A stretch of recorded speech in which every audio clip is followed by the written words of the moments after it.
안녕하세요. 나는 변호사다 김세라 변호사입니다.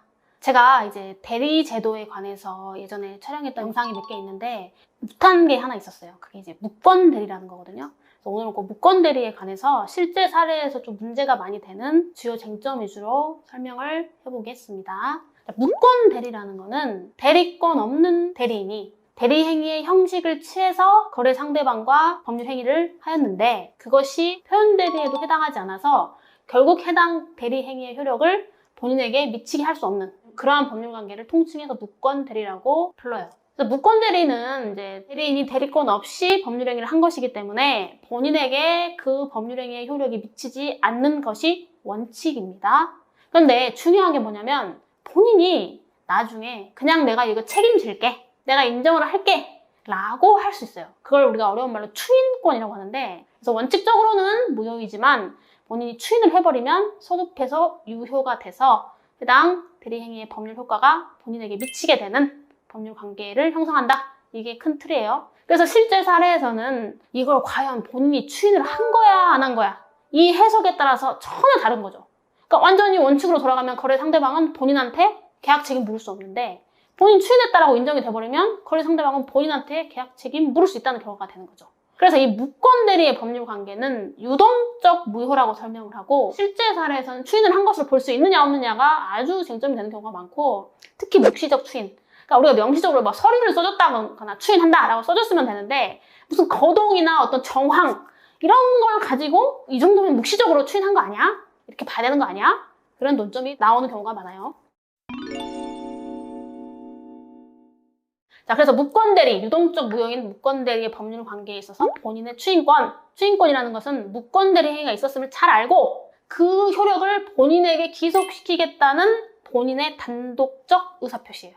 그래서 추인이 있었는지, 추인의 구체적인 대상과 범위가 어떤지 이런 것들은 개별 사례에서의 법률행위 해석의 문제이다. 그래서 일률적으로 수학 공식처럼 이러할 때는 추인을 했다, 이러할 때는 추인한 것이 아니다, 이런 것은 없어요.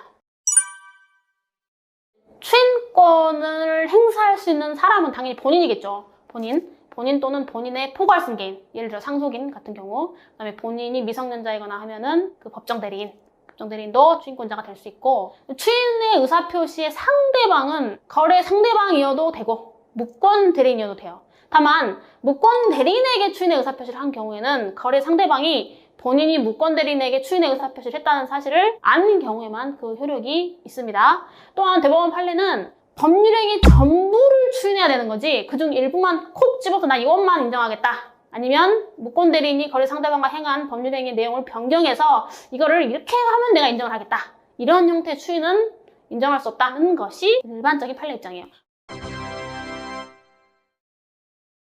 그 뜨거운 감자죠. 묵시적 추인, 어떤 거동이나 정황에 의해서 추인한 것으로 볼 수 있지 않나 라는 해석이 문제되는 경우, 그래서 판례들이 엄청 많은데 대체로는 본인이 무권 대리행위가 있었다는 걸 잘 알면서도 그것을 그냥 오랜 시간 방치를 해요. 뭐 특별한 걸 하지 않아.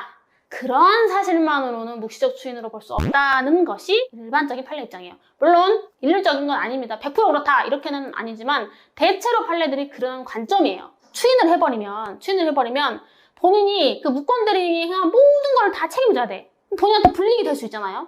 그거를 잘 알면서도 그것을 자기가 책임을 지겠다, 이것은 나의 책임이다라는 것을 인정하는 게 추인이니까 그만큼 엄격하게 해석을 해야 된다, 그런 관점입니다. 그래서 묵시적 추인을 인정하기 위해서는 본인이 그 행위로 인해 처하게 된 법률적 지위를 분명하게 이해하고, 그럼에도 불구하고 진의에 의하여, 진정한 의사에 의하여 그 행위의 효력을 본인에게 기속시킨다는 것을 승인하는 것으로 볼 수 있을 만한 정도가 있어야 된다. 그래서 관계되는 모든 사정을 종합적으로 고려해야 된다. 그래서 아주 중요합니다.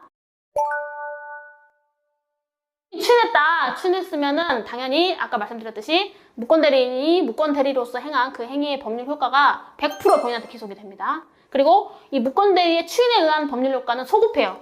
예를 들면 2005년에 무권 대리로 매매 계약을 했는데 이 본인이 추인을 2007년에 했다. 그러면 추인 한때인 2007년을 기준으로 그 추인의 효과가 발생하는 것이 아니라 애초에 무건대리를 했던 그때로 돌아가서 처음부터 유효했던 것으로 소급한다라는 건데, 다만 이제 소급하지 않기로 하는 두 사람 사이 약정이 있었거나 제3자의 권리를 해하게 되는 경우에는 소급표가 배제된다는 것이 민법 태도입니다. 대리권 없이 대리인이 대리 행위를 했을 때, 그럴 때 표현 대리를 검토해보고, 표현 대리가 인정되면은 뭐 좀 더 쉽게 가겠지만, 표현 대리가 인정되지 않아서 무권 대리로 가게 되면 원칙적으로 거래 상대방은 본인에게 계약 책임 물을 수 없는 거예요. 그런 경우에 거래 상대방 입장에서 뭐 어떻게 이 묵시를 살려볼 수 있느냐, 혹시 본인이 추인한 걸 볼 수 있지 않느냐, 또 묵시적 추인이 있다고 볼 수 있느냐, 그래서 그런 게 인정이 되면 또 책임 물을 수 있다, 이런 트릭이 있을 수 있는 거죠. 재미가 없죠? 재미가 별로 없어요. 하여튼 도움이 되셨으면 좋겠습니다. 오늘도 이렇게 시청해주셔서 대단히 감사합니다. 구독과 좋아요 꼭 눌러주세요.